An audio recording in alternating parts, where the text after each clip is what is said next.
And a very warm welcome to everyone. I'm Neetu Abraham, Community Manager at Medisage. Medisage is a platform made by the doctors for the doctors, created to foster continuous knowledge sharing, meaningful learning, and professional collaboration. On behalf of Medisage, I'm delighted and happy to welcome you to SexMed Connect, where today we come together for a truly powerful and purpose-driven session on the topic the shackles of digital abuse, how to break free. Now, I would like to invite Dr. Neeraj Yadav to carry forward the session. Over to you, sir. Thank you, Neetu and Mediset team, for giving us the platform. Thank you. So, at the outset, I would like to say what is this SexMed Connect is about. SexMed Connect is a forum we recently started. It is not a very old, just 2 months old forum.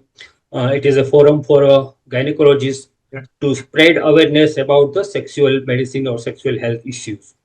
Because we feel that as a gynecologist, we should be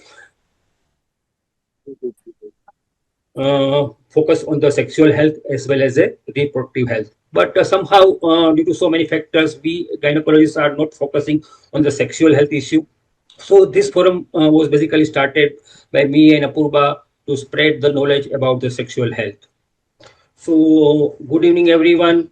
Welcome to this special webinar with a special panel discussion on the very relevant topic in today's era.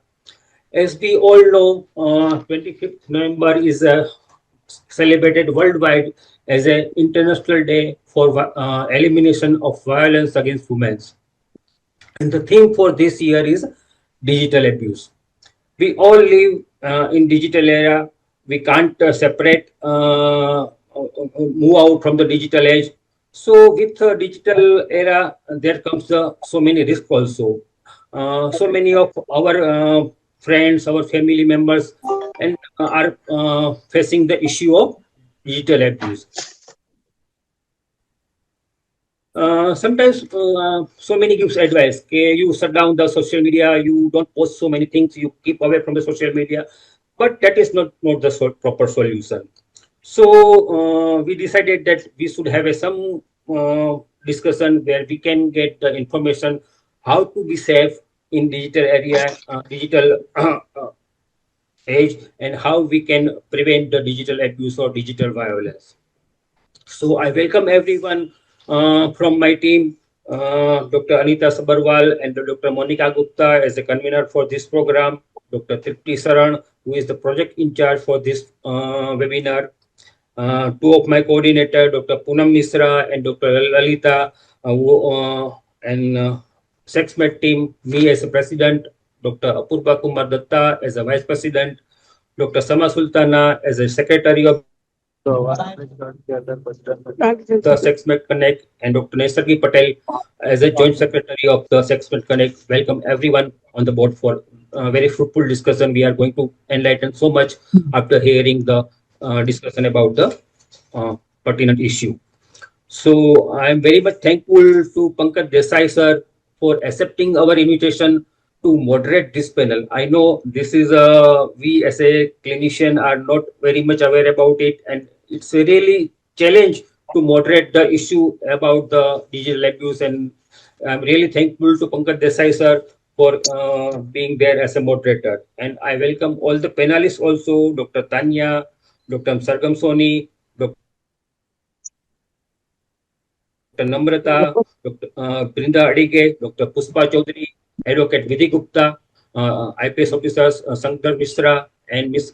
Kanu Sarda, who gave their valuable time to us and give their confirmation to be part of this panel, so we can get benefit from the very good discussion. So with that note, I welcome once again everyone, and I request Dr. Anita Madam to please introduce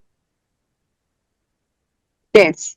our and I also forget that we have some competition also going on since last few days. We have a poster competition, we have slogan competition, and we have a reel competition. So we have a judge for the that competition, Dr. Niharika Malhotra, Dr. Shruti Malhotra, and Dr. Saijas Nair, who gave the time to judge the competition, and we will declare the result of the competition post panel. So thank you all the judges also.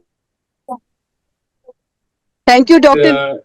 invite my Vice President Dr. Apurva Datta to say a few words about the today's program. Over to you, Apurva. Thank you so much, sir. First of all, on behalf of SexMed team, I welcome you all. And this is absolutely a brainchild of our dynamic, I always call my mentor and friend, Dr. Neeraj Jadhav, sir. And, when we are talking about the sexual health, we are unable to forget about the sexual violence. And in this era of the digitalization, and when everybody of we are using the digital platform, the digital abuse is not at all uncommon nowadays, and rather I can say it is actually increasing day by day. The problem is that we don't know, and people are really so much scared and so much shy, they are unable to register that in police or somewhere. This is one of the major problem.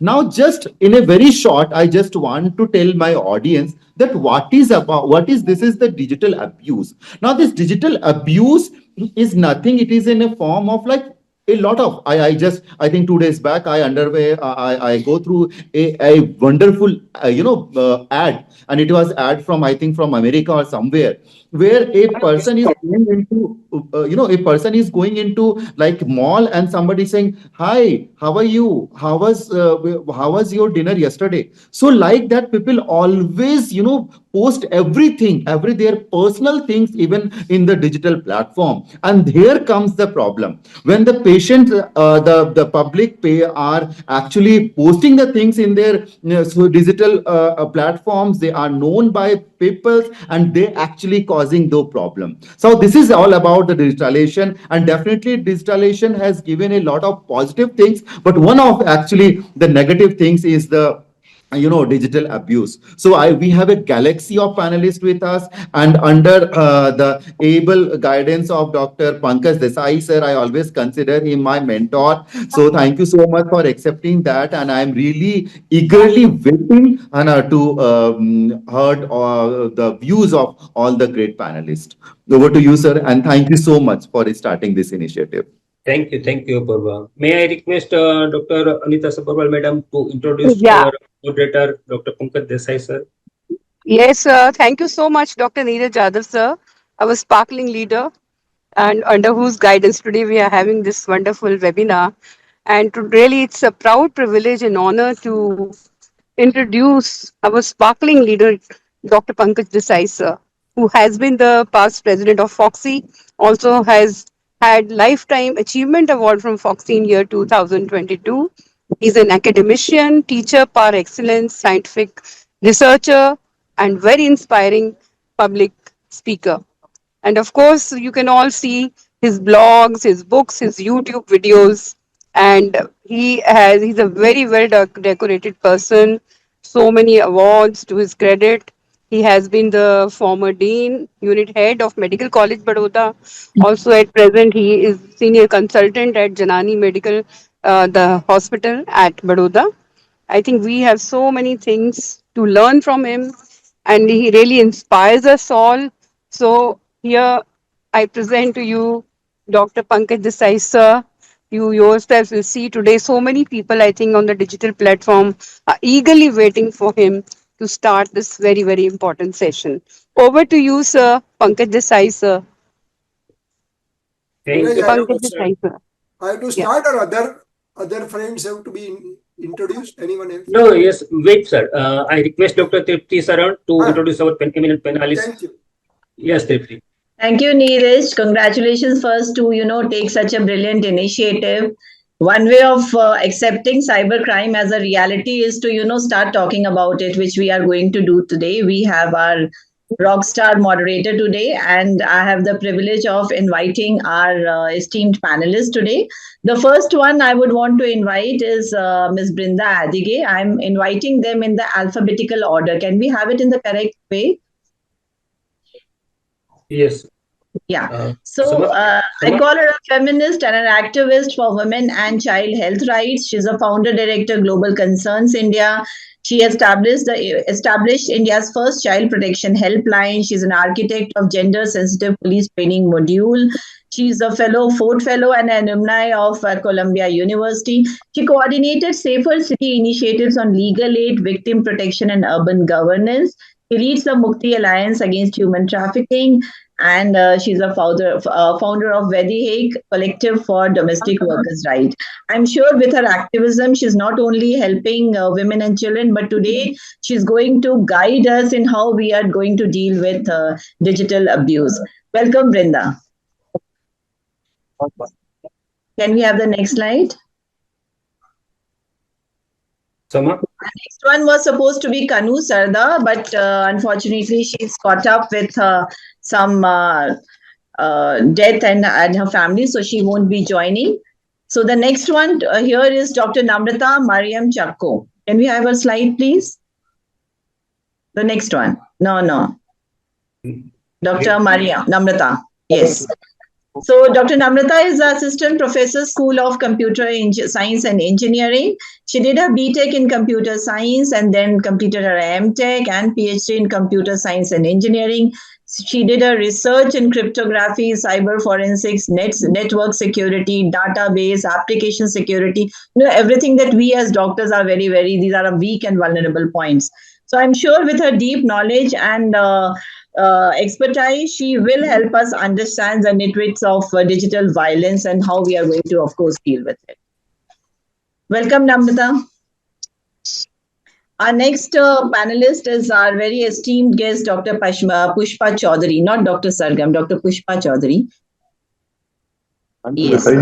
She is a team lead RMNCH at WHO India. She is MS Obs and Gynae and has done a fellowship from the Royal College of Obs and Gynae, UK.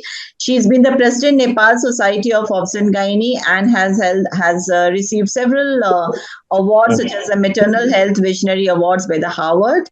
Her area of interest lies in high risk obstetrics, maternal and newborn health, and of course, sexual and reproductive health. I'm sure she shall enlighten us how the sexual and reproductive health is getting impacted by digital violence. Welcome, ma'am. Welcome to the panel. Our next panelist today is Dr. Sargam Soni. She's a multi-talented obstetrician and gynecologist. She's an infertility expert. She's a founder director, Sinest Hospital. They've done charitable foundation. But it's a pleasure to tell you all that she's a TEDx speaker and has been a life member of several societies and has contributed by holding responsible positions. And for those who don't know, she's a wonderful singer and a wonderful dancer too. Welcome, Sargam. It's a pleasure to have you. This is all mine. Thank you so much. Ripti, you are muted. Ripti, you are muted. Unmute. Am I there? Am I Yes, there now? yes. Audible. So my next next panelist is Mr. Shankadhar Mishra. Can we have his slide, please? Yes, he's a much celebrated officer. Now he's retired from IPS. He used to be the former Joint Commissioner of Police Delhi and is currently working as Chief Security Commissioner in NCRTC. He's caught up in a meeting, in an emergency meeting, and he will join us as soon as possible. He's promised us that. And I'm sure with his vast experience and his expertise, we shall understand today so much more about cyber crimes, criminals, and how we are going to protect ourselves. So he'll be joining us soon. He has joined. He has joined. Oh, welcome, sir. Just now he has joined. Tanaya is not joining? No, she is not joining because some earthquake. All right. So I would go over to our last panelist today to be invited. We all doctors are very wary of law, and plus the judicial system of our country has always been not exactly exemplary. So we decided to invite an advocate, a lawyer there, Advocate Vidhi Gupta. She's a senior advocate in the constitutional and government litigation. She's a master's in law with more than 16 years of experience. She's held key posts, Lady Executive Member, Delhi High Court Bar Association. She actively contributes to legal fraternity and bar leadership. And I'm sure that today she will make us familiarize with the other side of the grass about the law and the legal provisions which can help protect as citizens and as women. Welcome, Vidhi. Welcome to the panel. Over to you, Thank you Neil. so much. Thank you, Tripti, for introducing our eminent panelists. So now over to Pankaj sir. Field is yours. We are very eager to hear about the panel discussion.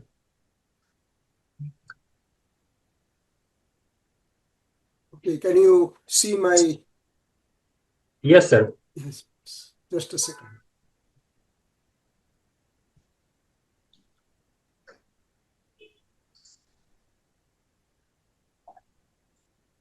Okay, you can see the full screen. Yes, sir. Okay. Yes, sir. Yes, sir. My volume is okay.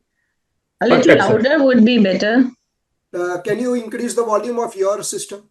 Little better, because I have to last for 1.5 hours. Okay. And unluckily, I am using my own computer, because Tripti was using her husband's computer, and therefore it automatically went mute after 15 minutes. Somehow I am using my own, so I don't have that facility done by my wife. So Okay. we will start as usual with a prayer, and let us do that. Seeking refuge in Shanti today, may I find solace in the simple moments of life.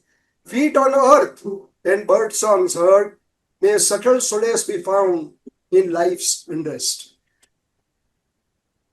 Today's topic is exactly peace, seeking peace in life's unrest. The shackles of digital abuse are like death and taxes. You can't escape them. They will be there in your life. And some of you may not know, most of you know it. What exactly are shackles? These are the shackles. Basically, this word is used figuratively for restraining institutions, events, or whatever. To give you an idea as to what we mean by shackles, you can see here. And what we want now from brilliant people who have joined, like right from Shankar sir to Vidhi Ben, Pushpa Ben, Brinda, Namrata, all of these, and Sargam Ben to guide us. Usually I use the word teach us in panel discussions. Here, to guide us, because we want to break free as much as we can. So, very keen to learn from our teachers today.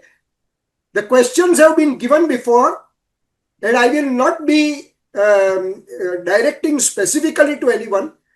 Anyone who feels that can help us, please let the previous person who is speaking finish and then speak out, so that your message is clear.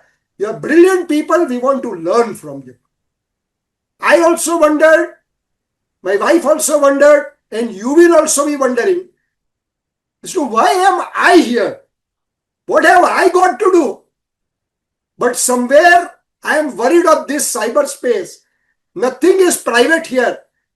And somehow Neeraj has seen this certificate of mine. And therefore probably he has invited me, because I undergone a training on this aspect.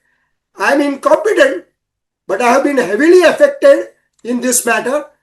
In my close family and friends, even my teacher, in OBGYN, all of these have been affected. And I always tell, we are standing open in a bazaar, in the cyber bazaar, and we are likely to face injury come what may.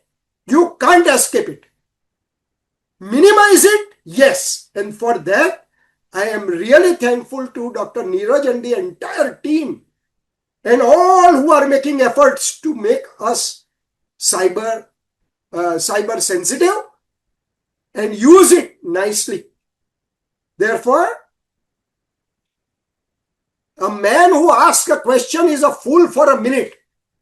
The man who does not ask is a fool for life. I am that fool who is going to ask you lots of genuine questions on behalf of so many people, because this is going to be seen later on also, who are either scared or are affected or want to know, and then ensure that we don't remain fools for life. When such wonderful guides are there today, each and every name, and when I studied their CV, such wonderful people are going to guide us, and a platform provided by Neeraj and Apurva and all. Thank you so much. It comes unannounced. It comes like a brutal bolt. And even one attack is enough to cause a devastation. Not only monetarily, but in so many other ways. And I have seen it from very close quarters. And therefore, my word was only one: I am there, don't worry, I am there. And that gave support to the victims. But here we have wonderful people. We are going to quickly ask them as to the effects of digital abuse and its impact on women. Let us understand them when we want to have empathy for them. It is said that the effects of digital abuse can be as severe as offline violence, physical violence. So, my question to all my teachers here, my guides, what psychological harm can take place? You have seen or you have known because of these attacks. Please, on women.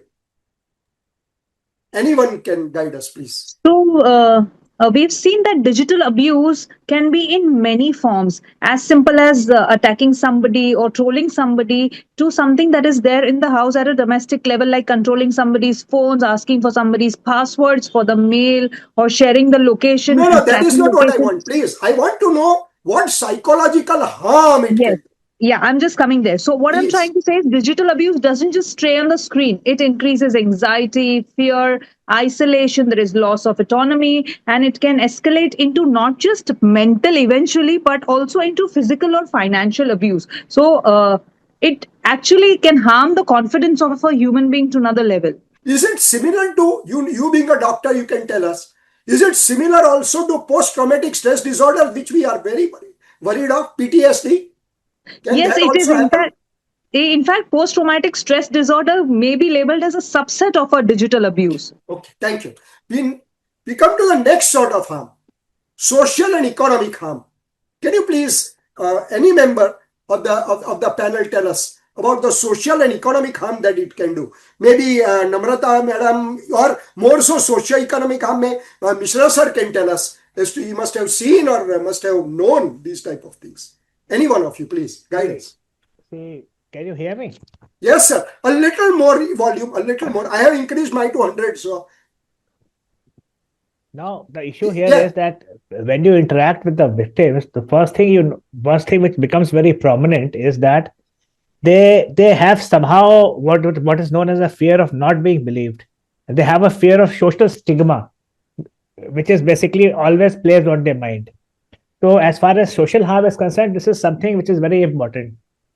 And what I've seen in most of the victims is that there is a remarkable drop in self-confidence of that person, Oh, which actually affects all other aspects of life, whether it is your performance in a job or whether it is your interaction with other people. The loss of self-confidence is the most damaging part of, as far as digital abuse is concerned.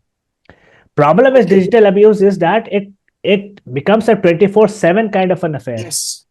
And you can almost say that the abuse actually walks into your home. It is no longer confined to the streets on this. It stares at you from your computer or your mobile phone. So Yes, it's sir. always there with you. Yes. So Yes. this is something which actually kills a person's self-confidence. And Okay. without a self-confidence, nothing much you can achieve in life. What about physical danger? I think Vidhiben can tell us, because she must be encountering these cases more, and as a lawyer. With physical danger to women online regarding online this. Sir Namaskar, meeting you physical for the first time. नमस्कार sir. Namaskar, हाँ madam. जी sir. नमस्कार sir. Sir physical dangers में तो ये होता है जैसे stocking हो जाती है. लोग स्टॉक करना स्टार्ट कर देते हैं, आपको फॉलो करना स्टार्ट कर देते हैं and they reach places which you can't even imagine. तो वहां से किडनैपिंग और उसके फर्दर जो क्राइम्स होते हैं उसके आगे रेप, मर्डर, वो सब का तो सर डेंजर सब बढ़ जाता है. तो Thank you. फिजिकल, हाँ जी, फिजिकल डेंजर बहुत बढ़ जाता है इसमें. Two points I got here extra from the whole thing, from what starting from Sargam madam to Vidhiben. Fear of not being believed, and that is an inborn disadvantage to. It is, things are changing, but women in India, they are being taken lightly, and then with this happening, and the fear of not, and what Mr. Azhar said, fear of not being believed, and kidnapping, it can go right up to kidnapping, as Vidhiben can say. Thank you so much. Now we are starting with a true story. I have changed the names. Every problem is going to come in a story format. The questions have already been given to you, which will come at the end of that situation. Anjali met her boyfriend Arvind at work. At first, they were just colleagues, but they grew closer, working together on a project that involved long hours. A few months later, they were dating. They were also exchanging flirty texts and nudes. They kept their relationships under wraps at work, although everyone suspected it. However, within a short period of time, Anjali felt that this relationship is not working. She told Arvind she wanted to go back being friends. She suggested that things at work should not be weird between them. Now, typical of a male, Arvind did not take it well. He was furious, yelled at her, promised to make her life very difficult. He then emailed Anjali's nudes to everyone at work. Now I need the words of wisdom from all of you, right from Sargam Soni right up to Mishra sir, as to, from your point of view, how should one approach such a situation, what cautions we should take, and any safeguards which you want us to implement. Please, anyone can answer. Please. So generally, when I go to take counsel girls about what they are supposed to do and how they are supposed to carry themselves, the first thing I always tell people is, when we talk about cautions, it is extremely important that irrespective of whatever, even to your husband or wife, do not send nudes or private photos or share private moments with them, because life is very unpredictable and we do not know when would even your spouse get into an abusive and obsessive state. Secondly, if a person has already landed into the situation, then I always recommend first be fearless and contact the police, because law and enforcement is very strong against such crimes, and they can really help us delete all of that data from the internet, everywhere, wherever it is on social media, and tackle that criminal in a way that that criminal wouldn't dare to do it again. It is extremely important to not succumb to or fall into a trap, as easy said than done. But family support, a strong family support, is extremely essential in taking care that the woman or the man, whoever has gone through it, in this case the woman, doesn't get into a suicidal tendency or think that her life is over. Just stand strong, stay strong, and report immediately to our law and enforcement. Excellent. I think Brinda madam, you yes, thank you for unmuting. Yes. You remind me of a very dear family friend who has stood by this family on many critical times. She is in Bangalore, though she is a Bengali. She was going to join today as one of the panelists, but unluckily a sickness has held her back. Brinda madam, your points, please. Yeah, I think one of the first cautions, or rather before the caution to talk about safeguards, is to give information to people. Now, that is something that is lacking in our colleges, where we are not talking, in fact, in the schools also, that any message, anything that you put up on the internet, in the virtual world, is, or it cannot be deleted. It's floating somewhere or the other. Now, that said, we need to be able to tell them, just like how Dr. Soni mentioned, is don't be afraid. But before that, we want to go one step forward to tell them that if there is somebody who loves you, that person must absolutely also respect you, because love and respect are two sides of a coin. So when they tell you to share nude photos, you want to ask yourself, are you comfortable doing it?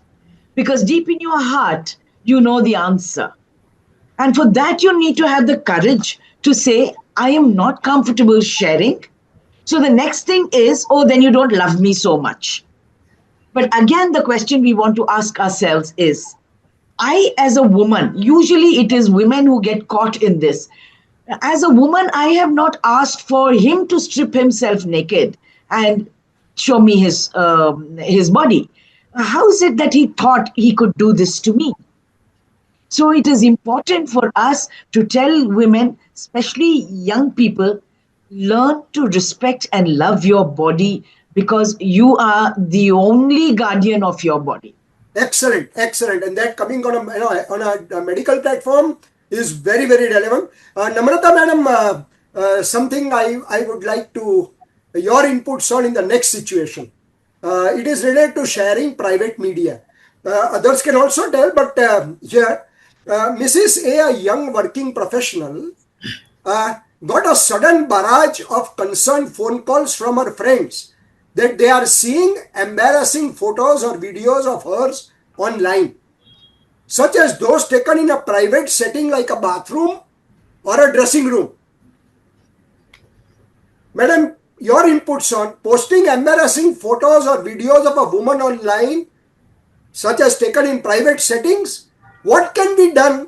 What can be done if we face such a situation? And is it possible on the part of the victim to delete these? Because here comes the technicality where we will be able to get inputs from our madam, who is an expert in this matter. So this is a very relevant question in today's world, because we have had many cases, even in very big malls, in the changing rooms, they put cameras. Okay, so the first thing, I would like to take this step by step. First thing is all the precautions that we know whenever we enter any hotel rooms or any changing rooms.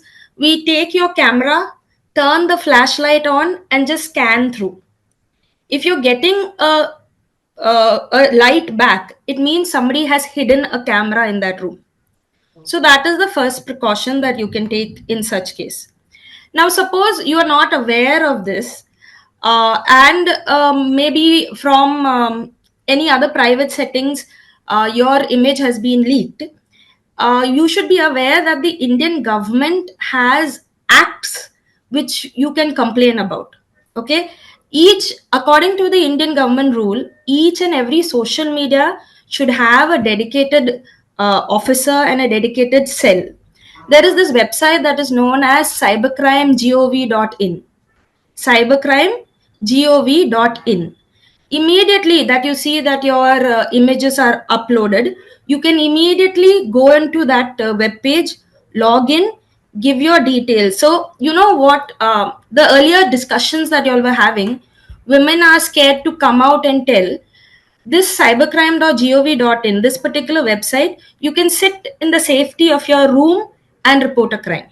And immediately, and yeah, so immediately you will, this video of yours will be taken out, whichever website, whether it's Instagram, whether it's Facebook.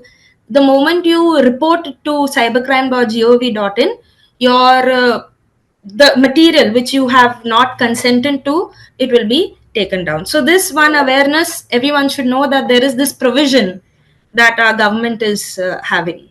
Thank you, thank you. A very quick revision. You go to a room, hotel room, and Yes. take that camera. You open, you start Yes, the flash yes. there, and There. turn all over. All around, correct, Okay. correct. And you will be able to pick up. Yeah, you will have a rays that is reflecting back. Okay, thank you. So you will be Thank you able so to pick much. up. Thank you. Mishra sir, sorry I am going to disturb you, your piece, because this is an aspect which you which you can guide us very well, defamation and impersonation. Sir, here is a situation. This happened actually. I have accepted your friend request. I told my schoolmates, school classmates' wife accepted your request on Facebook. We 3 friends from school and our spouses meet at least once a month regularly on a Sunday afternoon for our afternoon cup of tea. What she said, she laughed.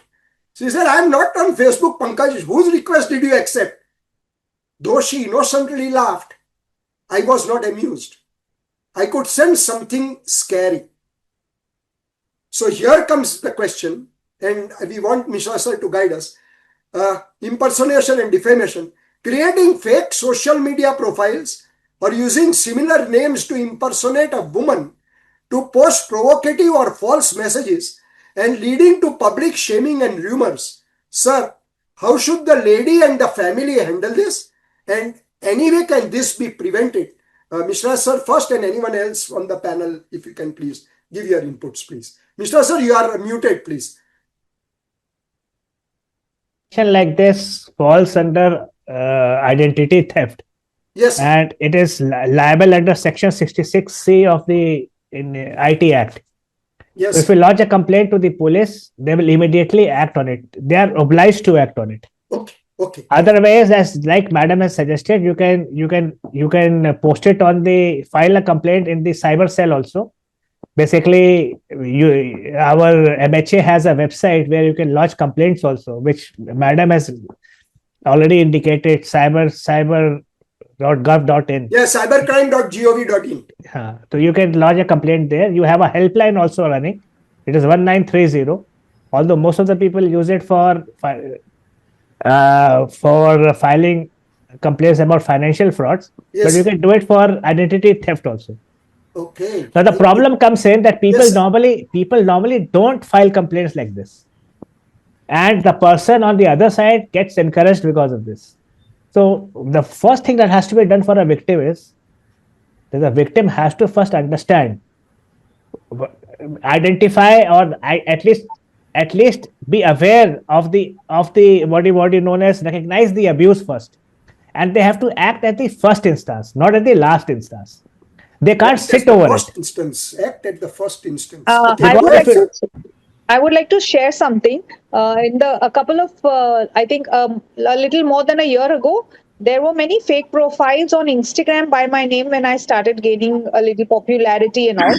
So Instagram and Facebook have worked up something so amazing that they have now verified accounts. So when it is verified, they will ask you for a passport. Even if it says you can update your local Aadhaar card, but they don't accept an Aadhaar.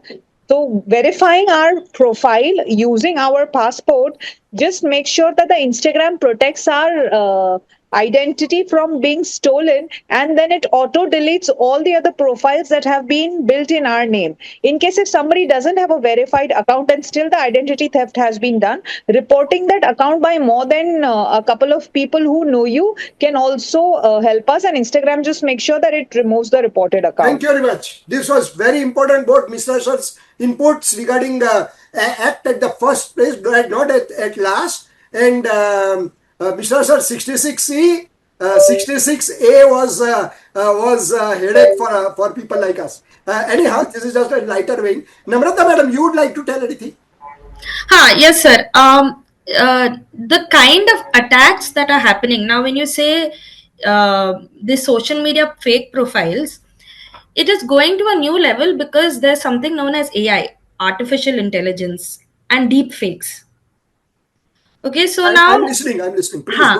So now what happens is, even if you are sending a proper picture of yours, just a normal picture of your face online, maybe on one of your websites, people take your face and using this artificial intelligence, they morph it into some other person's picture.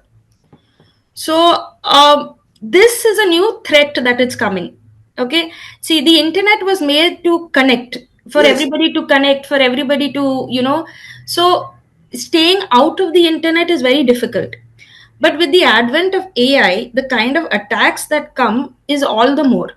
So there is something that is known as a bit defender. It's a website, it's a bit defender. Can you spell it, please? BIT Okay. DEF ENDR. Defender. BITDEFENDER. This So is any this is a website. Yeah, it's a website. Okay, so any image that you get on WhatsApp or anything that you get, you can just copy paste the URL into that website, and it will detect whether it was generated by AI or not. Oh, Madam, Okay. here I have one point, and Mr. Sir also might be able to tell us. Suppose your profile has been used pseudo like this to generate a cyber crime. That also we can use this as an alibi. Mr. Sir, will this protect us? They see Pankaj Desai performing what they call, I'm coming to that a little later, performing or doing one digital arrest of a family through AI. Will this, and then when Mishra Sir walks in asking for that you are the person, and I will tell that no sir, this is fake, I just don't know anything. Can that be verified here? And can this serve as an alibi? Normally, during investigations, what is presented in photographs and pictures doesn't make a difference. What we follow is actually the digital finger footprints. Thank you. So normally, what happens is that we always check and connect the IP addresses.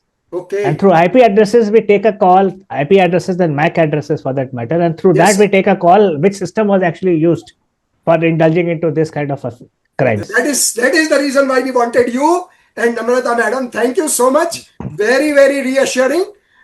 Because this is very scary. I was thinking of this and discussing with my wife also a couple of days back, that suppose aisa kuch hua, thank you both of you. We are coming now to another area, and that is spreading false information. And I will share a situation with you. Probably here Brinda madam also may have to butt in. I had gone to Surat for an academic lecture as I keep traveling. After my lecture during lunch, one of my erstwhile classmates with whom we had studied from MBBS to MD walked up to me and we exchanged pleasantries. Then during that she told me, you remember X, our classmate in MBBS, till MBBS? He is now, and he is now doing a general practice in Surat. I nodded. His daughter is a complete contrast to her father, she said. She is a fraud. She swindles money from her father's friends, big amounts, because they are all doctors and very successful people. Big amounts, and runs away. How much did you lose? I asked. Oh, not me. She has not yet approached me, but I am just warning you in case she does. And she tries to attack people from outside Surat. Okay.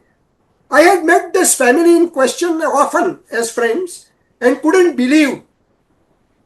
So I immediately stepped aside and rang up my friend, this friend of mine, X. His voice broke on phone. He said in great pain, Pankaj, my daughter said no to a marriage proposal. And they are spreading such false information now online.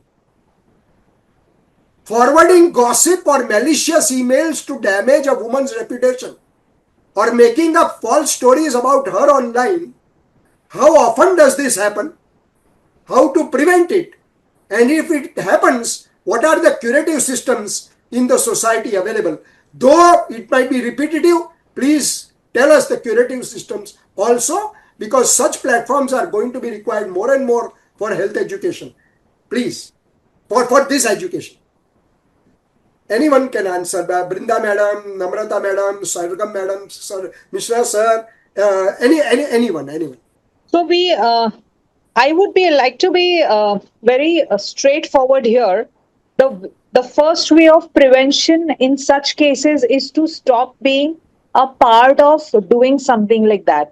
How many times has it happened with us? Introspectively, we can think that we probably do not know a person, but we have participated in, just accepting or hearing or just being silent when somebody is spreading some misinformation about the other person.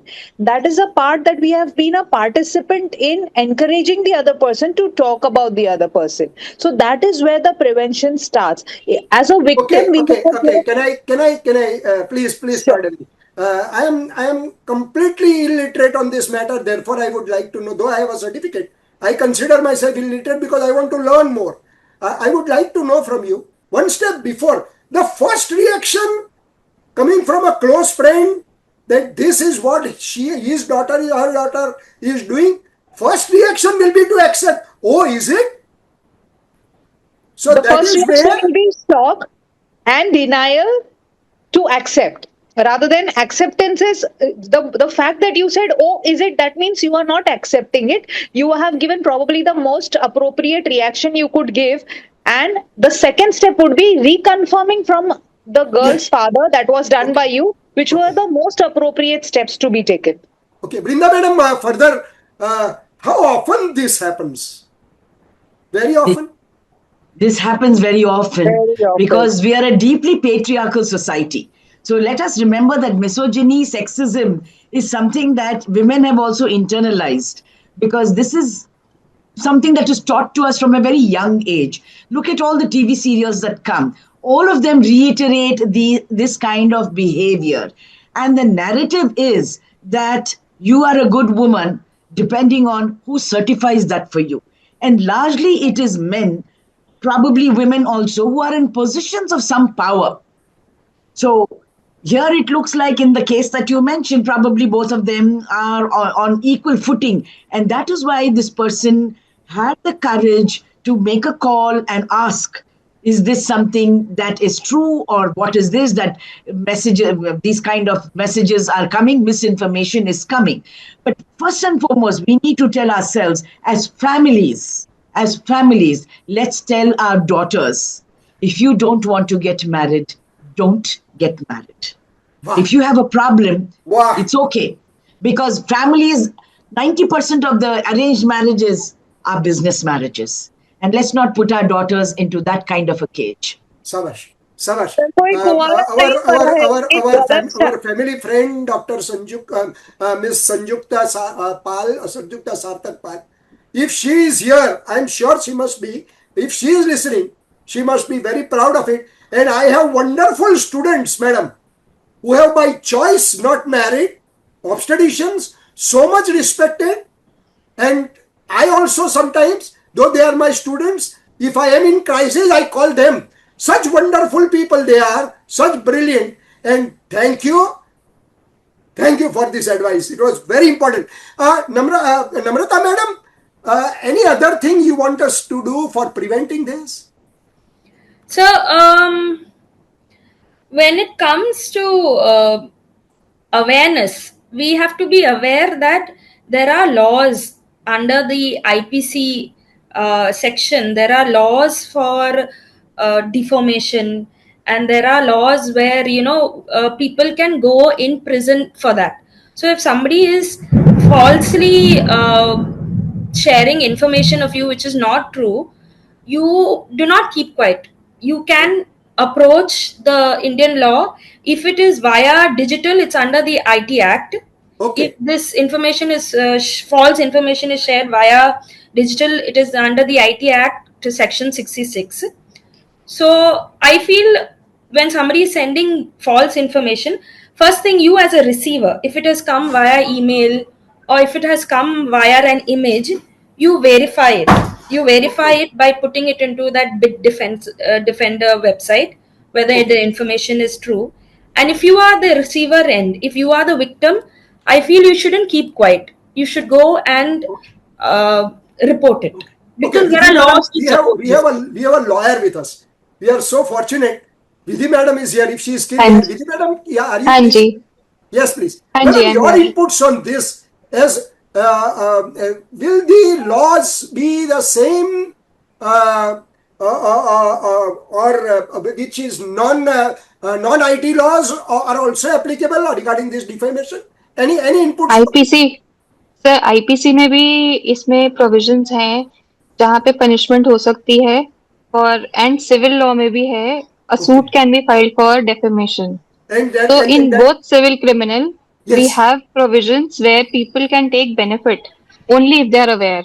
And Aware. only, and therefore these such platforms and such exercises are necessary. हाँ जी, हाँ जी. Madam, India could pull down when we got independence, 500 per 100,000 deliveries, 500 mothers used to die for a physiological event. Childbirth is a physiological event. Okay. हाँ जी. And today, that figure, of course, so many things have come in. The society is coming up, education coming up. Awareness on the part of such platforms have also played a very big role.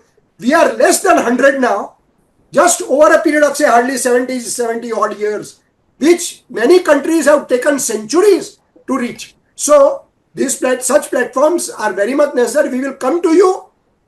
We have to come to you. Other steps, family and so many things, yes. Then this bit defender, and then the cybercrime.gov.in. But we have to seek help of a lawyer. And here, thank you for telling that, yes, Yeah. here both laws can be applied. Mishra sir. Dr. Desai, I would like to Please, butt in. please. See, what you're saying, you have spreading false information in the cyber world, in the parlance of cybercrime. This is known as doxing. Okay, Now, please. doxing, there's no single section or provision of law which deals with Okay. doxing.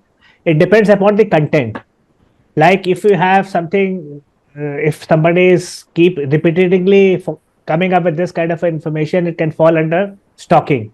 So for that, Okay. BNS 78 section of law is there. Okay. Suppose somebody has published something very private, then section 66E of IT Act will be applicable. Right, sir. If there is something obscene there and the computer has been used, then section 67A, 67 can be used of the IT Act.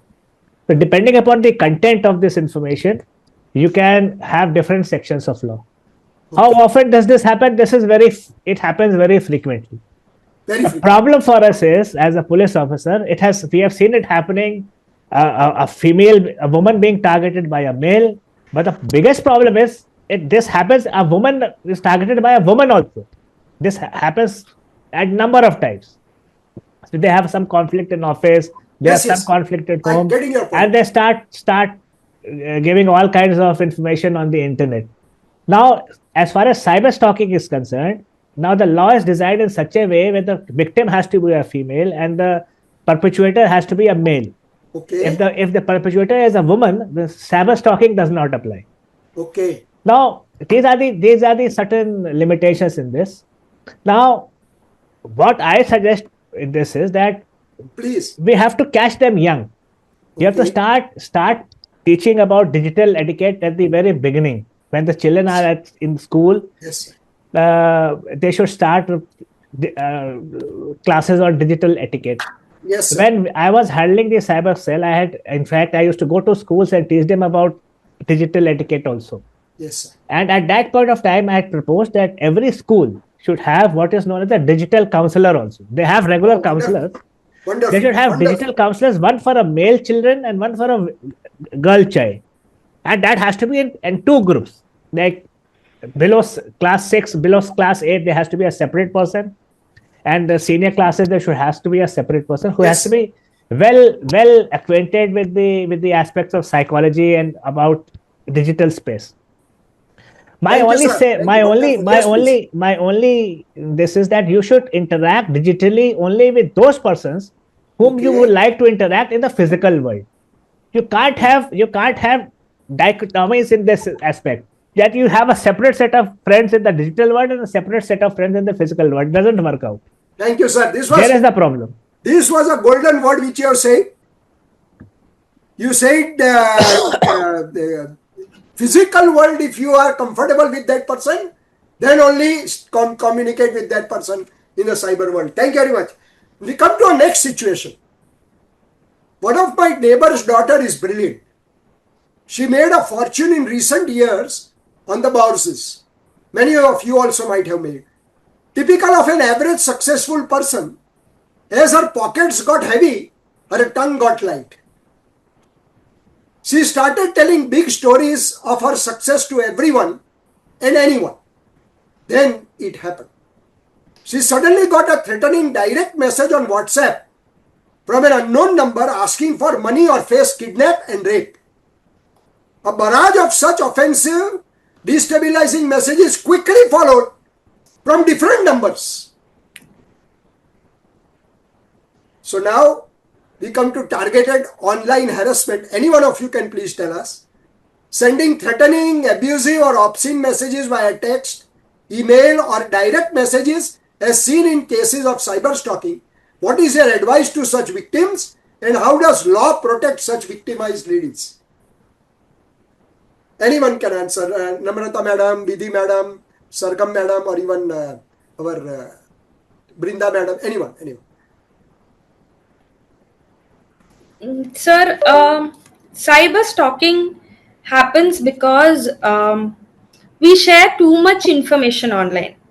See, even one photo, when we put an image online, if it has the timestamp and the digital location where you are, so these attackers, with one photo, when you put it online, they get a lot of information.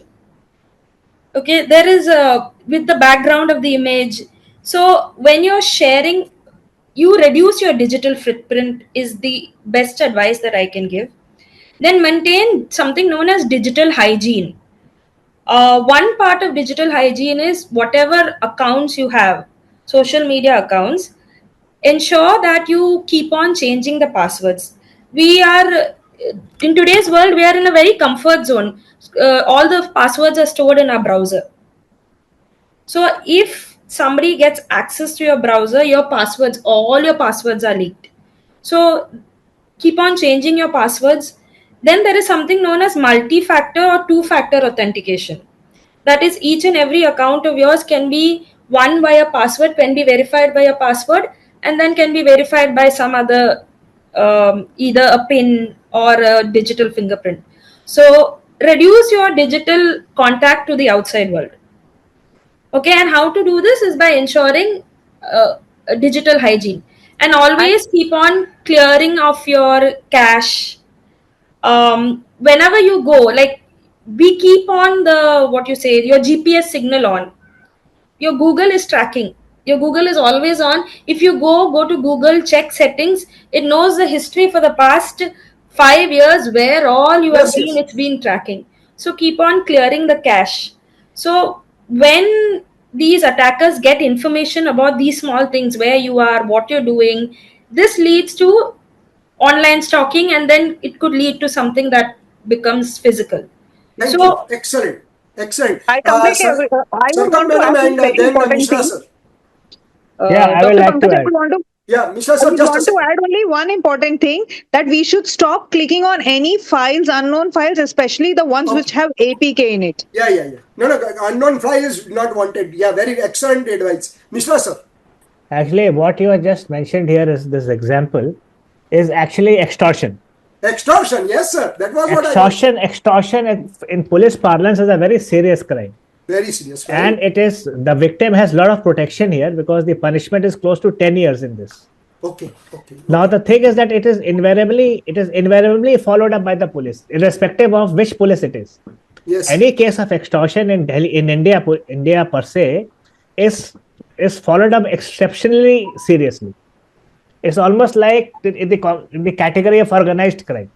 Okay. So the victim has a lot of protection here. In fact, in many of such cases, we work independent of the victim also.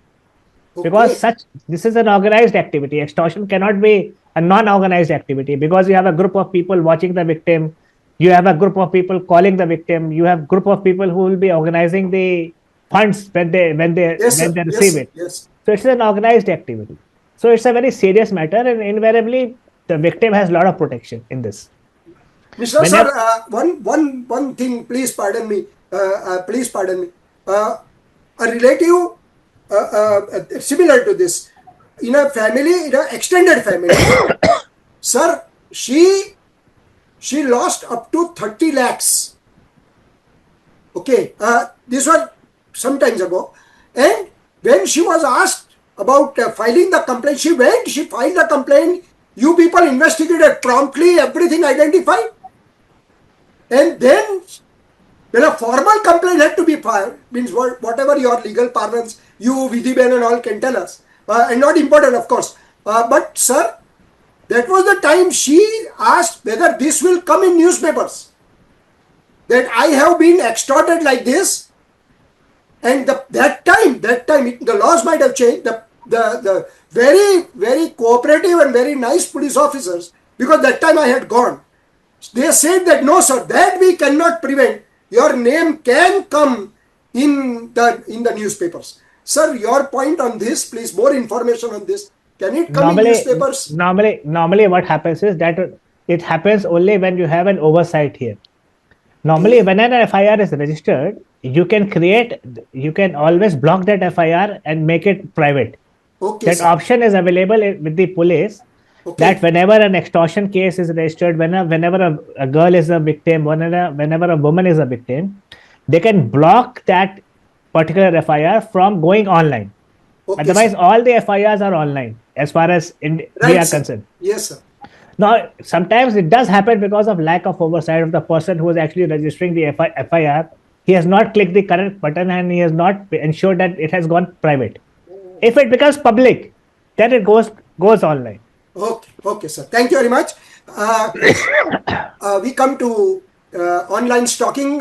Vidhiben, please, you will have to help us in this. हाँ जी sir Some months इसमें मैं ago, madam, this is the same. It is in continuity of the same. Please stay back with us. Please stay back with us. Some months ago, I read a news item which announced the murder of a young girl by her fiancé. She was characterless, alleged the man. Oh, how do you know? Was the question asked. So, she was chatting with 5-6 men online at different times from different locations. Okay, she was murdered on this. How do you know even that?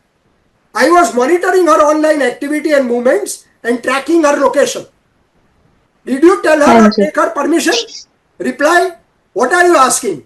Obviously no. Now here comes the situation. Monitoring a woman's online activity and movements without her consent or using technology to track her location. Can we call this online stalking as per your legal parlance, Vidhi madam? And what is the remedy and can this be prevented? Of course, many have been discussed by Namrata madam and Mishra sir and even Mishra sir. Sir, additional points please. Sir इसमें मैं एक तो ये add करना चाहूंगी कि आजकल ये बहुत बढ़ गया है स्पेशली जो फियांसे होते हैं ना आफ्टर रोका ये एक तो इनका ये नया ट्रेंड स्टार्ट हुआ है कि दे स्टार्ट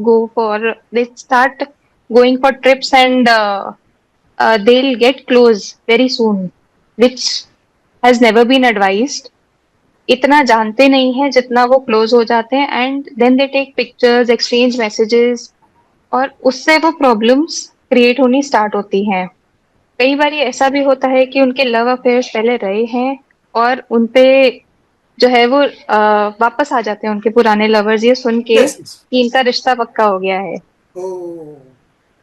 तो जब वो वापस आ जाते हैं तो वहां से प्रॉब्लम स्टार्ट होती हैं एक केस सर हमने किया था जिसमें एक अभी young lawyer who was gelled for this उसका रोका ही हुआ था वो घूमने चले गए एंड उसके बाद लड़की को प्रॉब्लम हो गए डाउरी से थोड़ा सा कि डाउरी मांगा जा रहा है और उस पे उसने 377 जो पुराने एक्ट में होता था अननेचुरल सेक्स उसमें उसने कंप्लेंट डाल के लड़के को बंद कराया and she within filing of that FIR within 7 days she got married to her lover तो सर ऐसे केसेस बहुत हैं जहाँ पे ये चीजें यूज हो रही हैं और मिसयूज हो रही हैं Mishra sir, remedy and prevention. Mishra sir, please. Sir, you are muted, sir. Online, as far as online stalking is concerned, it falls under 78 BNS, if I'm not wrong. Nidhi, you are a lawyer, I think. हाँ जी, sir. Now everything was going fine. What happened was that down the line, when we started investigating in IT Act way back in 2000, 2001, 2002, obscenity and all were serious offenses in IT Act. And if you get trapped in one of those cases, it was difficult to get out of it. Now, down the line, judiciary somehow came up with a judgment which is widely known as Arnesh Kumar judgment, Okay. where actually you have to give a notice first, and then if the person joins the notice, then you actually it's just actually a kind of a prevention to the accused, rather, so that the police does not misuse its power. Okay. It was well intentioned, but now because of that Avnesh Kumar judgment, most of these crimes like online stalking has become a bailable offense. So Oh. you can get away with it. That's the biggest problem. Now, the other thing is that because of this, something which you are not so far discussed is actually fraud in the cyberspace. Earlier, fraud in the cyberspace was a serious matter. Because of this Arnesh Kumar judgment, because of 7 years of punishment in cheating, it has become a profession. Now, fraud in the cyberspace is actually a profession, and our hands are tied. So, actually, if you want these problems to be solved, we need tougher laws as far as financial frauds are concerned, stalking is concerned, digital fraud is concerned.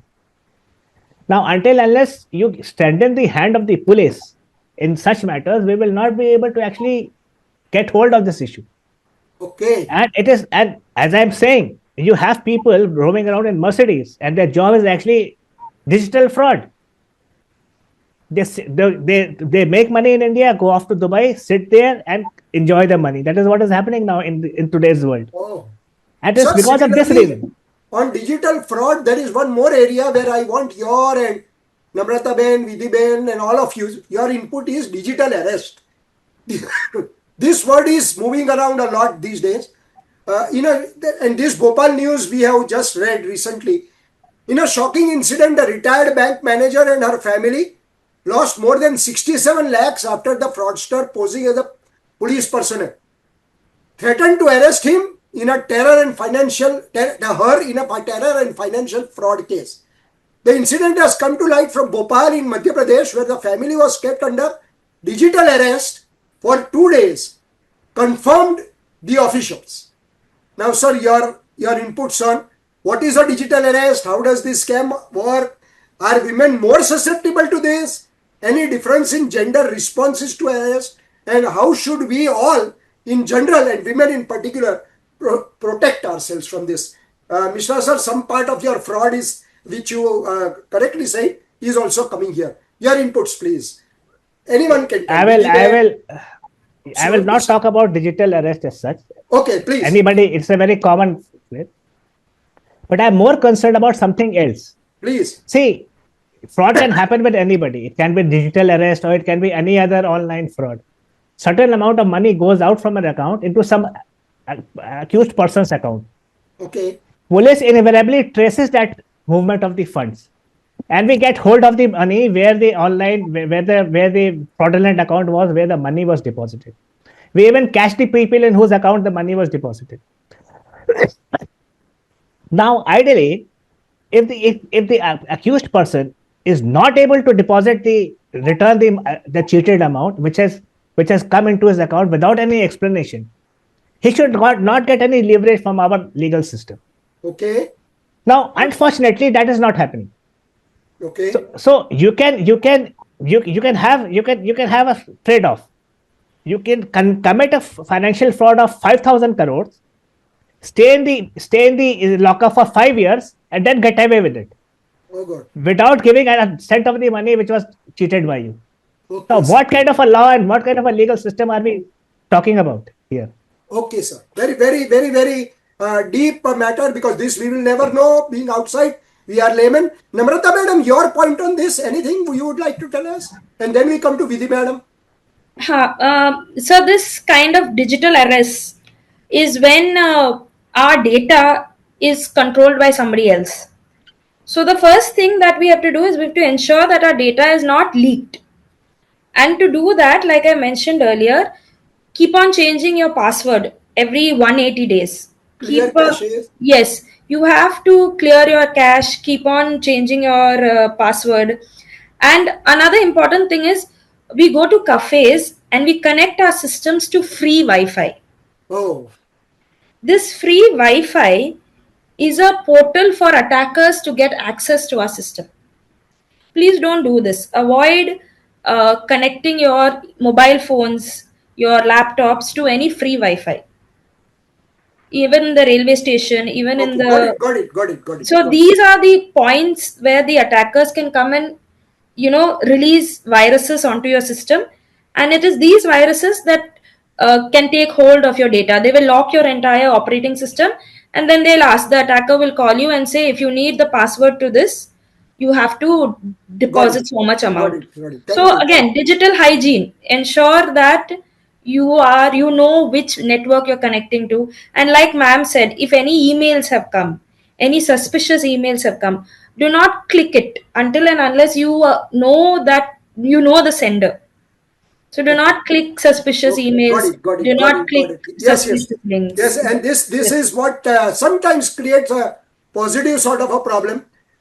We have our assisted reproduction conference coming up in Singapore, and they wanted me to review their papers. I did not, because I did not know them. I did not accept it. Then they rang up that, sir, please review the papers. We have been, this recommendation has come. But then it is worth it. I felt it is worth it. Vidhiben, you and Brinda madam, on the next situation, please. It is related to online blackmail. Theirs was a nice, beautiful, small, happy family. The two and their two small children. He was a postgraduate in pharma and worked with a very reputed company at a mid-level managerial position. She was in IT sector working from home. Soon the malady began. Someone unknown started stalking her online and started harassing her and even blackmailing her. Absolutely terrified, she left all online exposure, including social media, and finally even had to leave her job. Please help this individual and the family. The whole family got involved in this. Can you please help us in this? Brinda madam, your inputs, please. Yeah, like I said, when a woman is being stalked, the woman is rarely believed. Even if she goes to the police, irrespective of how sensitive the police persons are, they do not take her seriously. Yes. And they always say nothing has happened. Because even now, we know that police don't take online stalking seriously. Offline, that is another story altogether. But online is not taken seriously. So the scare is one, what will people think? What about my family? And two, there is no confidence in the police to go and register such a complaint. Now, in this particular case, you're saying that the entire family was exposed to this, and because of the social media, the shame, the prestige, all of that is at stake. So again, we come back to what Dr. Namrita said, and in the beginning, what Dr. Soni said, is to tell yourselves not to be afraid. Don't worry how the world is going to judge you. Do not be bothered. Do not be concerned about what people will say, good or bad, or right or wrong about you, because your life is much more important than anybody else's perceptions of what or who you are. That said, the minute, deep in our hearts, in the first two instances itself, we will know. So go and make a report. One. Two, I think we are living in an age where this online stalking and talking behind people's back gives us an anonymity online. So we will continue to harass that person, bully that person, knowing fully well that she or he may be victims of something like this. But like in the first case that you pointed out, something, hearsay, some gossip, some rumor, just spreading it. So it is important that we start teaching our children, our young people, and the adults, of course, values and principles that we must stand up to and be very sure about those things in our lives. Because gossip is something that cannot be stopped. But Mishra it sir, I am going to harms require you people. for two things. Mishra sir, just a minute, please. Vidhiben, do you have any inputs in this, please? Mishra sir, Sir, I want you. Yes. as rightly said, reporting is the first and foremost thing. It should be reported in the first instance. The minute it is reported, some action will be taken. ऐसा नहीं है sir कि action नहीं लिया जाता, action लिया जा रहा है. And cyber crimes with the increase in cyber crimes, they are getting more and more active Yes. because of whether it's a monetary fraud or it's a fraud against a person. तो हर चीज में अब action हो रहा है. Maybe because of the number of cases that are increasing day by day, it is more, but cases are being reported and action is being taken. Secondly, That also is a good advantage of such platforms.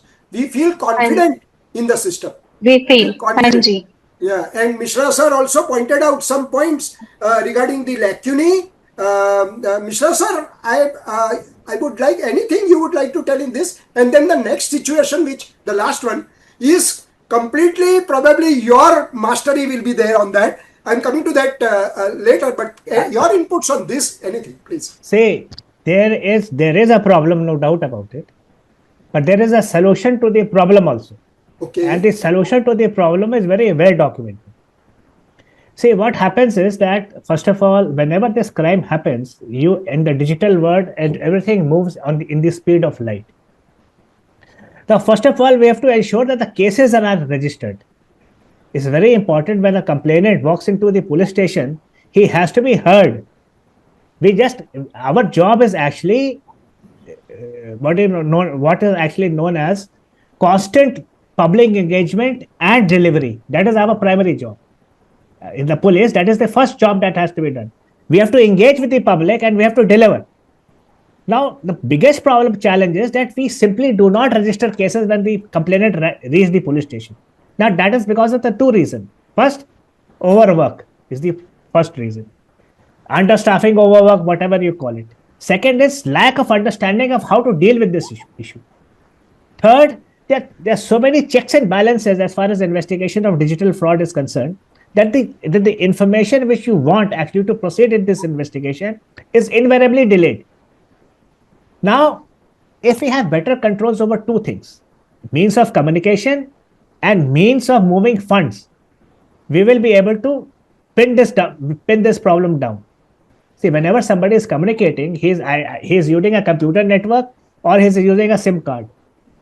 So whenever we want information about who is connected to whom, that information is invariably delayed by the service providers. That information has to be brought down to within minutes. The moment the request is sent by a police officer, we must get that handle or get that information within minutes. Likewise, information about banks, bank accounts. Yes, sir. If we have better control over the bank accounts, whose bank account it is, who has opened it, what are the other bank accounts linked with this Aadhaar and PAN, we will be able to nab the accused earlier, and we may be able to recover some funds. In all the frauds that are happening in the cyberspace, the recovery is just 10%. Yes, sir. Which is not good enough. Not good enough. So if you leave money online, it is gone. It's gone. And as our laws we are viewing this fraud differently, people can get away with it. So the victim is getting it from both the sides. Firstly, the police is hampered in investigation, and then the law is siding with the accused. Yes, sir. So where will the victim go? So while the police is delivering, the other systems which are associated with it are not delivering. The judiciary is not delivering. Judiciary is taking 14 years to deliver a judgment. Where will the victim go? That's the problem. Sir, your pain is understandable. Shows a very sensitive officer within. I would have loved you to have my cyber chief in my city when far away in my family we faced this. Very sensitive. But sir, at the same time, still your message will remain that don't be afraid and report crimes, please.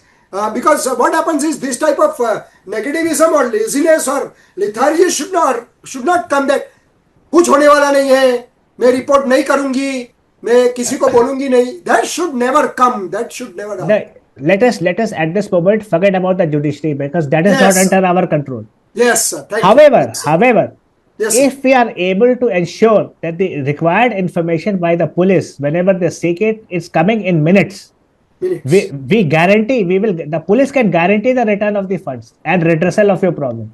Thank you, sir. As this information is delayed without a certain period of time, it becomes difficult for us to investigate. Great, got it. Sir, this next one probably does not affect any one of us, but you will be able to just give your inputs. This is not going to affect us, but you can give your inputs. Ladies, celebrities and their vulnerability. I am coming to that. Of course, our Sony madam has told something about her being of course, she is very popular. So she might have faced this, but sir, one situation, last one, and we will finish it up. I wanted to flag something that a few people brought it to my notice today.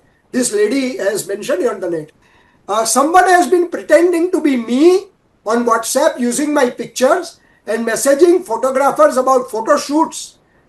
It isn't me. I don't reach out like this, and I don't use any personal number for work. Everything always goes through my team. Please be careful and don't engage with that number. If you come across anything odd, just let my team know. Thank you to all of those who have been my back and are also protective and kind. Some times ago, sir, this statement was issued by a lady celebrity. I am sharing it here. Anything special for them? Anything we should know that they could have done this. Mishra sir, anything you would like to tell extra? You are mute, sir. You have been very kind. Yes. You must understand that when you are in the digital world, you are subjected to what I will call as a glasshouse effect. Glasshouse effect is what? See, imagine that we are sitting in a room and instead of the walls, they are all glasses. So you will say it's very enlightening. All the sunlight can come in, I can see the world and I'm getting a lot of knowledge coming in. But remember, in a glass house, other people can also see you. Now, if other people can see you, they will note, and if they are actually after you, they will note down everything, every minimum small disemina of yours, whatever wrong things you have committed, and then they will use it against you. Correct. So, if you are a celebrity and if you are living in a digital world, you are making your money from the digital world, then you have to ensure that each and every step which you take has to be legally and morally correct. Okay. If it is not, then people will find it out, and then they use it against you. Okay. Thank you, sir. It works Therefore, both ways. I wanted you to give this inputs because it may not affect us, but it affect you. Now we have a lot of celebrities approaching us and telling us that okay, so I did something wrong in my private space. Please stop it from coming on the internet. We act on their complaints, but once everything goes on the internet, it remains there. You cannot delete it permanently. Somebody or the other must have saved it somewhere, and he can use it 5 years down the line. So that is something we can contain momentarily. We cannot actually delete it permanently. And as Namrata said, it will remain there for 5 years. So you be prepared. Yes, sir. And the glass house effect. Your wise inputs on these vis-a-vis women, Brinda, you, even Pushpa madam, Vidhi Ben, on phishing. Any comments on phishing? Using fake email messages to get personal information from internet users? Anything you would like to tell Namrata madam or anything on this? Very quickly, we are now taking a bird's eye view very fast. So, fake emails, it is very easy to detect fake emails. Okay. In the emails, there will be a sense of urgency. Okay. Like, report immediately, or join immediately, or pay up immediately. So, if anybody is asking you pay immediately or call immediately, the sense of urgency is one short way to understand that it's a fake email. Okay. Second, and as Mishra sir said, in such cases, rather than responding to them immediately, respond to the police immediately. Yes. Okay, true. Then another way to understand a fake email is there will not be a direct salutation. They will be like, dear, you are required to. There will not be. If it is a genuine person, your name will be there. Dear Dr. Pankaj Desai. Okay. I hope there is a proper salutation. Yes. But for all these fraud emails, since they are sending out in bulk, there will not be a proper salutation. Yeah, not possible. Yes. Yes. Okay. So, very nice. Very important. One more I'm asking you. Misusing personal information, including identity theft. Yes. Okay. Sir, could you repeat your question? Yeah, As in, your, how to your inputs prevent on it? this. Anything separate is to be done, or whatever you have given lots of information, we'll cover this. Sir, like I said, digital hygiene, keep on changing. Yeah. That Very, is very the good. best And to hacking, avoid. shutting down or misusing websites or computer networks. Hacking. Hacking, sir. There are these web advertisements which come at the side of the website and all. Yes, sir. Avoid Yes, clicking them. okay. Avoid clicking them. Okay, thank you. Okay, Thank you so much. sir, one more thing. There are Yes. some applications, some unverified applications, like those Compass apps, which we download from verified Google app only. But Okay. they carry some viruses. Viruses will piggyback them. Okay. Okay. So every time, do not blindly click give all permission. There are some apps which ask you permission to access gallery. Okay. Why Don't will a give. Compass Thank app you. need your gallery? Thank you. So do Last not 5 minutes give we all have. permission. We have last 5 minutes. Ha. Legal and practical remedies, as we read and hear from different sources. Reporting. Victims should report incidents to the nearest police station or dedicated cyber crime cell, as sir said, in some as fast as possible. Your comment, yes or no, if there is. In some countries like India, a complaint can also be filed anonymously through a national portal, as for example, as you said, cybercrime.gov.in. Do you agree to this? Yes. And Yes, Brinda madam, yes. Yeah, and yes, they sir. have to insist on registration of an FIR. Insist on registration of FIR. Thank you. It is their fundamental right. They should insist on it. Okay. Evidence collection. By the way, in as far as Delhi is concerned, if there is a certain threshold, okay, if there's a financial threshold involved there, if your complaint is above a certain financial threshold, then only a physical interaction between the investigating officer and the victim is required. Okay. If it is not, okay, it is below the threshold, then the case is registered automatically. Okay. The moment the victim puts it on the portal, it invariably converts into an FIR. Okay. That's excellent. the advantage in Delhi. Thank you. Excellent. Brinda madam, evidence collection, preserving all digital evidence, including screenshots, emails, and chat logs with timestamps and original message headers is crucial for legal action. Any remarks on this? After this, we want Vidhuben to tell us something on another next one. Yeah, I completely agree with all of this, but let us also remember that a large number of us are not digitally literate. For them, what should be told? What should be done? Because everybody uses a digital iPhone or a Samsung. Yes, got it. The education is important. Education. And if it is not there, I think it is the responsibility of the police to be able to track and get all these things. Only common sense and logic is required. Okay, sir. Whenever a victim is subjected to digital fraud, they are only to do one thing. They should not delete anything from the system. Okay, Police has got the capabilities and the tools to recover everything which is required. I am really obliged today. Wonderful things are coming. Vidhiben, quickly from you. Legal laws and directives are being developed globally to address cyber violence with provisions for identity theft, stalking, and privacy violations. Victims may seek restraining orders or sue for damages for defamation or privacy invasion. Is this okay? Do you agree? Yes. Okay. Still, yes, I agree. And if Pushpa madam wants to join, or any one of you, last support system, consulting a lawyer experienced in cybercrime and seeking support from NGOs and support groups can provide legal guidance and counseling. Are such groups easily available? NGOs easily available?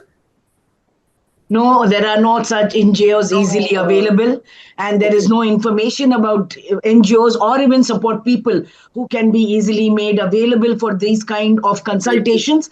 And I want to make one last sentence. Yes, please. I think expert groups like yours must be able to make representations to the government, because the entire session is placing a lot of burden on us citizens, and wonder how the cream of the society or the cream of the bureaucracy that makes laws makes it with so many loopholes. I promise on my part to write to our president, dear friend. I will surely write, and good point you have made. And sir, Mishra sir, platform accountability. Increased pressure is being put on technology companies to have clear reporting mechanisms, enforce safety policies, and remove harmful content swiftly. Your comment on this, sir? We have won this battle after quite some time. But Okay. yes, a lot of compliance is there, and people have shift as far as accountability on the platforms are concerned. Okay, at the last minute, yesterday something has come, and we'll take only 4 slides, and I request Dr. Tripti, who sent us this and spoilt my sleep. I woke her up today morning and requested her to just report these 4 slides which have come yesterday only. Tripti Ben, can you Yes, sir. please tell us on this NCW's comprehensive report to the government, which has just gone yesterday, a few months before? Yes, yes. Yes, So, please. sir, this was, thank you, sir, for sharing the stage with me. I was totally enamored by everything that was going on. So many were first for me. I'll be very honest. I did not know so many things today. So, this was a press release by the National Commission for Women on the 4th of November this year itself. And they have submitted a comprehensive report to the government on pertaining to digital rights, privacy protection, and platform accountability. They have recommended the review of cyber laws relating to women to the Ministry of Law and Justice. Can I have the previous slide? The Ministry of Electronics and Information Technology, the Ministry of Women and Child Development, and the Ministry of Home Affairs. So there are so many ministries involved which are pertaining to women's safety and security. And the commission recommendation has spanned several major legislations and digital government frameworks. The next slide. So you can see there's so many legislations. It is beyond time. We don't have the time to go into detail into each of these acts, but they're all about women's security. They are the digital security. There's the Information Technology Act 2002, IT Rules 2021, Digital Personal Data Protection Act, the POSH Act, the Indecent Representation of Women Act, the Bharatiya Nyaya Sanhita, the POXO Act, the Bharatiya Sakshya Adhiniyam, and the Bharatiya Nagarik Suraksha Sanhita 2023. You can see many of them were new legislations. And there are, this did not happen in a day. It took almost an exhaustive 1 year of deliberation where hundreds of experts, including judges, senior advocates, technology specialists, police officers, academicians, and members of civil society, they participated. There were meetings held across 8 states of India and, of course, also in the National Capital Region of Delhi. Their collective insights culminated in a comprehensive set of 200 actionable recommendations based on the legislations, the laws that I previously mentioned, that addressing the legal and institutional gaps in Indian system. So the recommendations that are given were to strengthen the digital rights and privacy protection of women, promote platform accountability and transparency, enhance forensic and law enforcement capacities, and foster digital literacy and preventive awareness through education and community engagement. Thank you so much. Thank you so much. I am about to finish. Is very serious about it. Yeah. Very quickly. Report. Don't be afraid. Yes. Remember cybercrime.gov.in. Remember Bitdefender. Action is being taken, so don't be disheartened. Not go too much online. Not too much information online. You can block FIRs and can also have privacy. And once again, report fast without being afraid. And the source of engagements have to be support and engagement have to be robust. The family has to stand by.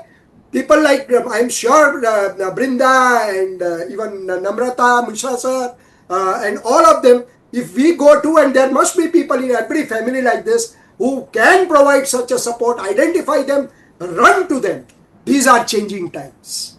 We have to accept these are changing times. And like he used a decent word like a glass. You are in a glass palace or a glass room where everyone is watching you. I use the word open bazaar, where you will meet with an accident. Anyone can come and swindle you. You have to be there, for responsibility is yours. Onus is on us. Society is working. New challenges are making us novices again. We are becoming completely inexperienced.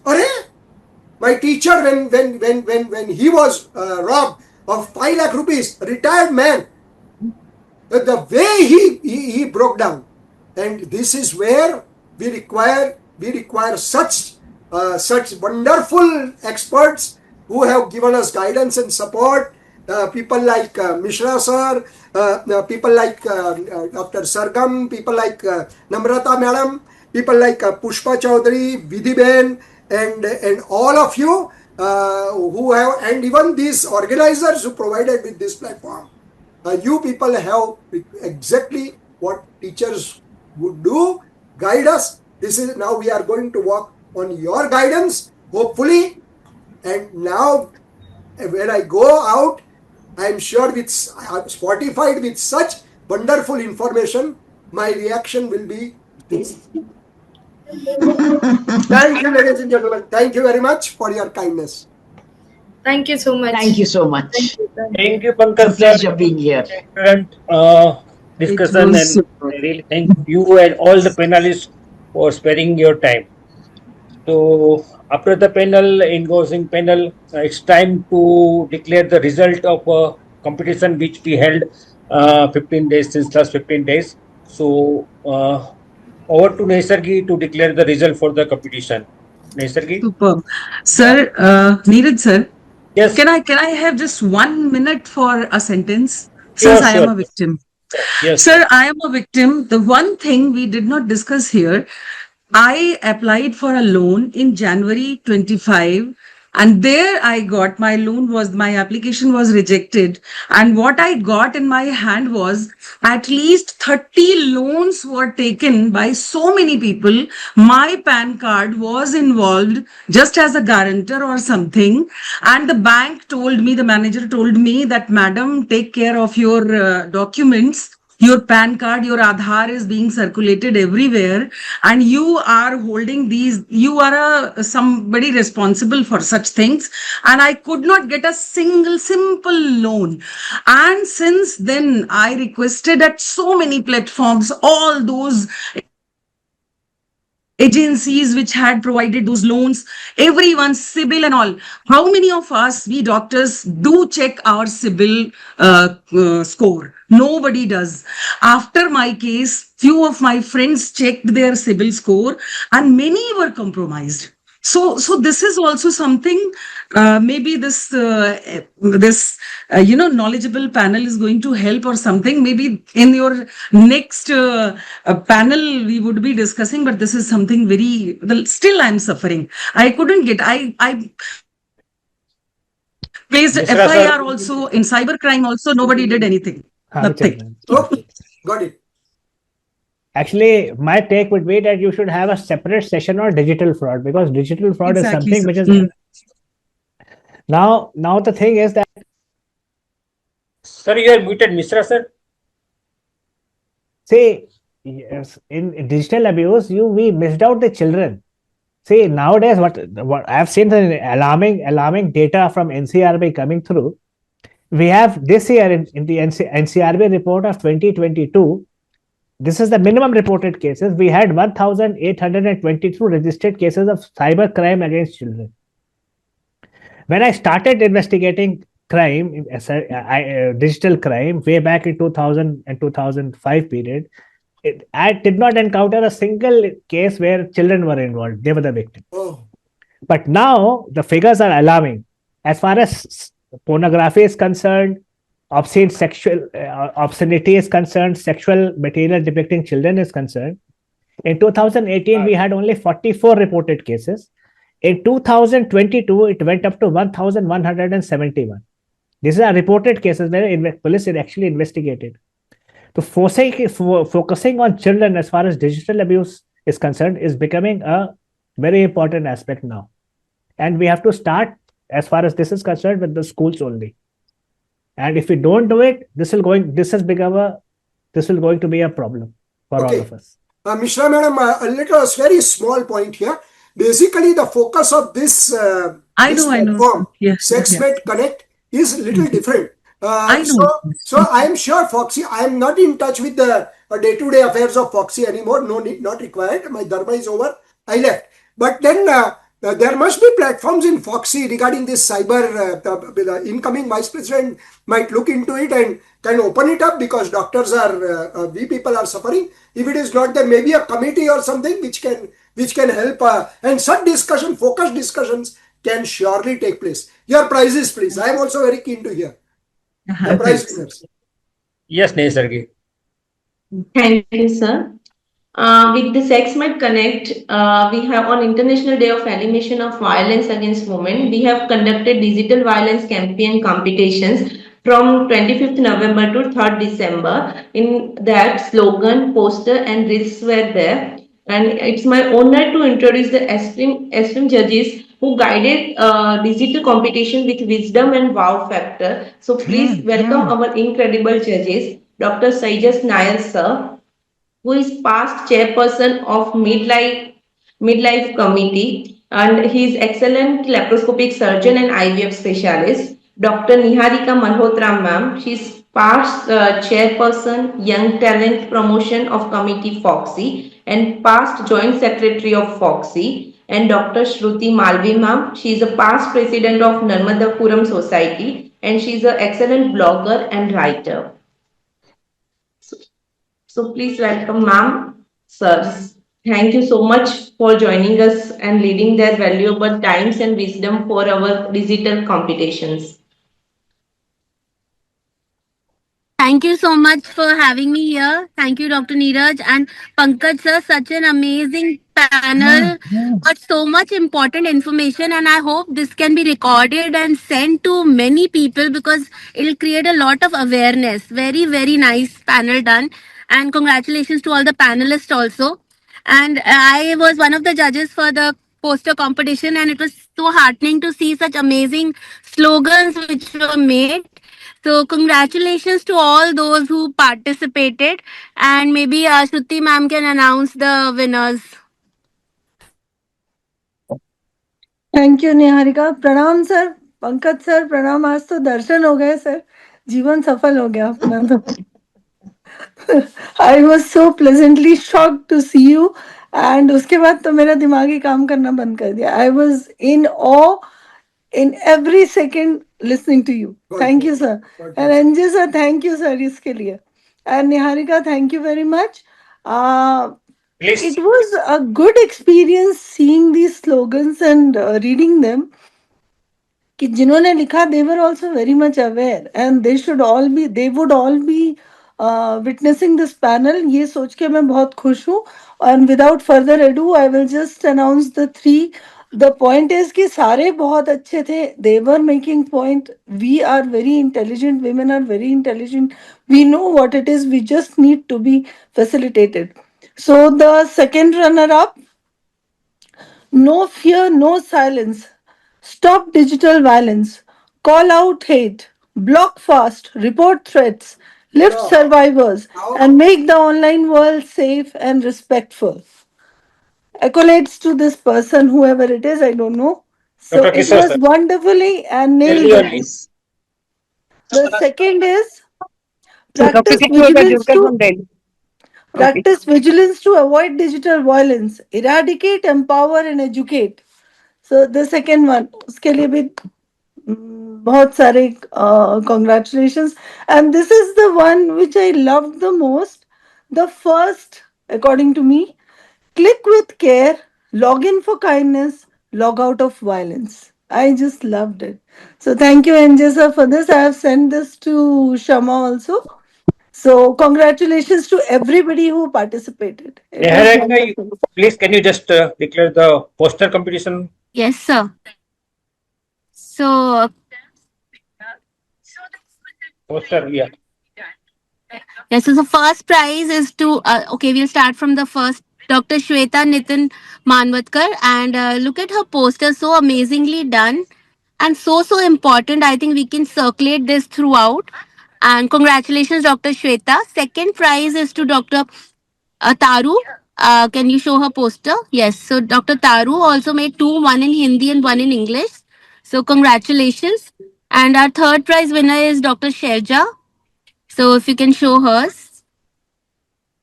So congratulations to all three of them. And thank you, Neeraj sir, for having me as your judge. Thank you so much. Thank you, Niharika. Saijas, are you there? Saijas, just I saw her. Saijas? Yeah. Very much, very much, very much. First of all, good evening, everybody. Lovely to see you all. Thank you, Neeraj, and the entire team for this opportunity to judge the real competition.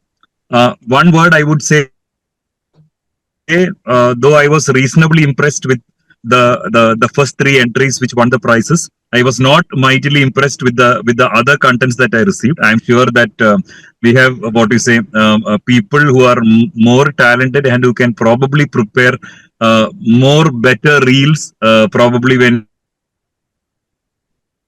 we host a competition like this next time. I think the platform was a wonderful one, and considering that we are all very digital savvy these days, I'm sure next time when this competition is launched, we will have better reels, better quality reels, which will actually convey the message a little bit more better. But I was reasonably impressed with the three reels that won the prizes. I hope Neeraj or Naisargi can actually show the reels and probably declare the results. Naisargi? And thank you so much for giving me this opportunity. It was a pleasure to go through everything and you can just announce the name, if possible, if you are not get an driving. opportunity to judge this. Rajesh, if you are not driving, can you just Yeah, very announce? much. No, I've just yeah, I've just parked my vehicle to the side. The first place goes to Dr. Megha Shastri. I hope at the end of me declaring this result, maybe it can be played or it can be circulated in the group as whichever you think is appropriate. The second prize goes to Dr. Anita, and the third place goes to Dr. Prerna. Dr. Prerna. Yeah. So thank you so much, Neeraj, again. Lovely meeting all seniors, Pankaj sir, and lot more other friends. Don't want to take names, Niharika, Anita, Thank Dr. you, Poonam. Sajan. Thank you, Thank you. Sajan, Thank you, Niharika, everybody. and Shruti for giving your time and judging the competition. So thank you. So with that, we come to the Thank you so end of. much. Thank you. Such a pleasure. Thank you, thank you.